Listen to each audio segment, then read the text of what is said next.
मोरिया खोलना। Mix by DJ Kanchan Raj, Hajipur Vaishali.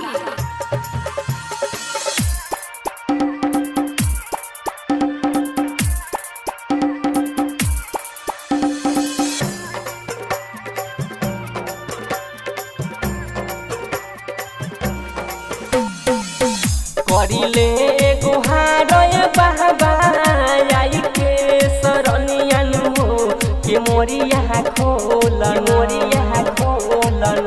करिले गुहार बाबा आई के शरणियन हो के मोरिया खोलन। ए बाबा योनी रौरे दुवरियन हो के मोरिया खोलन। ए बाबा योनी रौरे दुवरियन हो के मोरिया खोलना। ए बाबा आईनी राउर दुवरियन हो के मोरिया खोलना।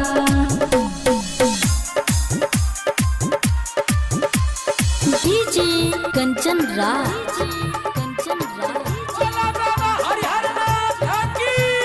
न्यू चौक चौसीमा वैशाली।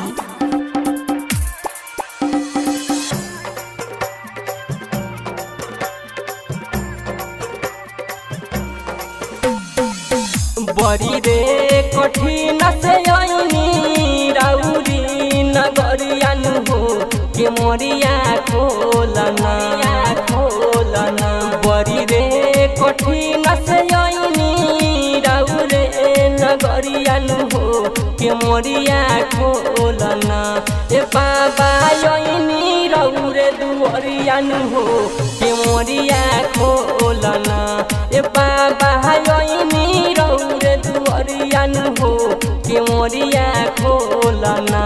ए बाबा आईनी राउर दुवरियन हो के मोरिया खोलना। मोरिया खोलना। डीजे कंचन राज,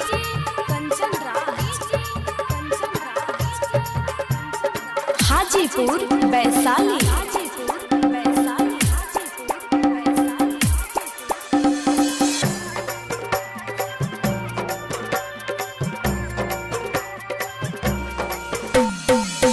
जलवा चढ़ाई में बहबा भरले गगरियन हो के मोरिया खोलन मोरिया खोलन।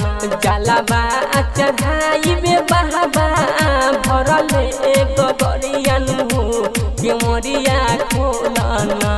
ए बाबा योनी रौरे दुवरियन हो के मोरिया खोलना। ए बाबा योनी रौरे दुवरियन हो के मोरिया खोलना। ए बाबा आईनी राउर दुवरियन हो के मोरिया खोलना। मोरिया खोलना। डीजे कंचन राज,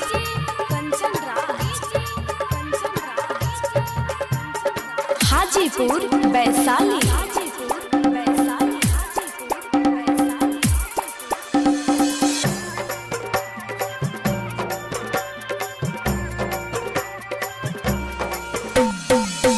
राइट और नीतीश बाबा लिखले लचरियन हो नजरिया फेरना फेरना। राइट और नीतीश बाबा लिखले लचरियन हो नजरिया फेरना। तो राजा गणेश हेला रजियन हो के मोरिया खोलना। ए बाबा योनी रौरे दुवरियन हो के मोरिया खोलना। ए बाबा आईनी राउर दुवरियन हो के मोरिया खोलना। Recording studio GK films production Bairgania.